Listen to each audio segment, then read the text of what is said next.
Hello, I'm Jen Vanek. I'm Director of Digital Learning and Research at the EdTech Center at World Ed. And today I'm going to share some preliminary insights from our exploratory work and research on readability and adult literacy learners. Just first, a quick word about the EdTech Center. This is exactly the kind of work that we like to do. We like to work on research and providing technical assistance to advance digital equity and increase the reach and impact of adult education learners, whether or not they're striving to improve their jobs, their education, or their ability to participate in all those things that happen online in our world today.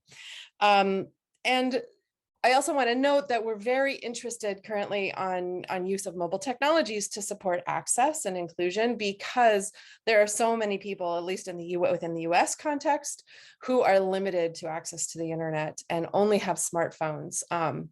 And so you can see here that this Pew Center research shows that 32% of adults in the US who don't have a high school degree are limited to accessing the internet through their smartphone.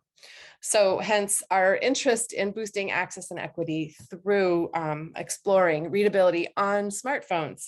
So we partnered with Adobe to understand how to mitigate challenges faced by smartphone dependency in English language learners, literacy learners, and adults who are seeking vocational certification in adult ed programs in the US. So we engaged in this work with hoping to boost our understanding of learner and educator experience using liquid mode, which you heard Rick talk about in the introduction to this session. And through this work, we're hoping to surface and share out promising practices that could help support adult ed programs, better support their learners, and then also help Adobe in the ongoing development of liquid mode and use of and help them understand how people who struggle with literacy would struggle with using Adobe Acrobat on mobile phones.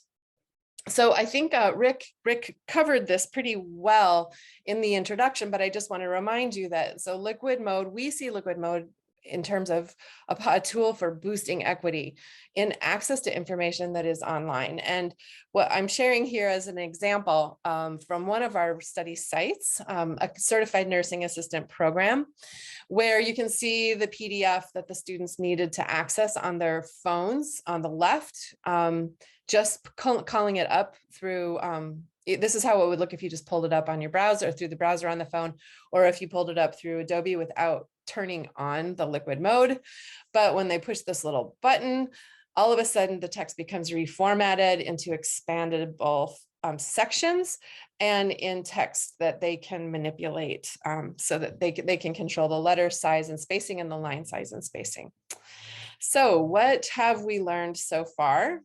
Just a quick peek at the methodology. This is qualitative exploratory research done through focus groups, questionnaires, interviews, reading student reflections, and participating in observing online remote instruction.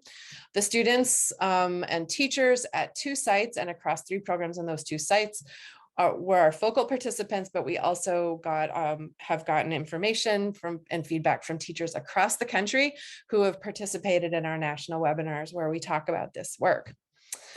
So some insights. By and large, what we've heard from teachers is generally positive.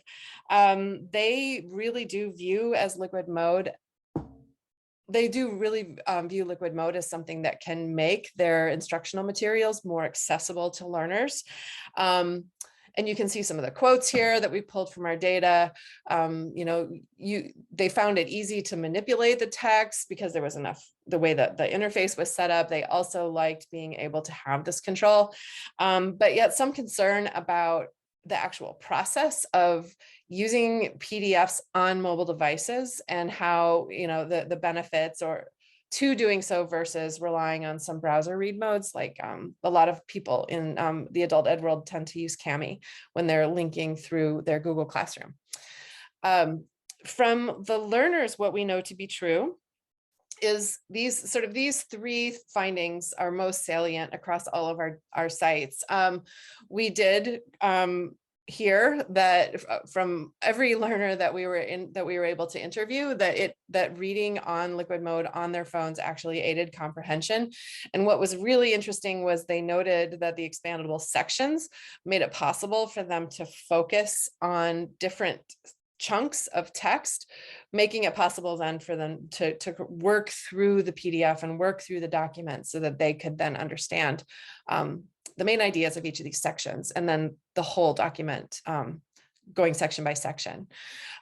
These adult learners are workers, they're students, they're always, they're often supporting their families. And so they have a really hard time sinking into the deep reading that Janae was talking about. They actually really do value being able to read on the go. And they have to read on their smartphones. They have to do work on their smartphones. And not having access to liquid mode made it really hard for them if they weren't able to, it made it really hard for them to read PDF.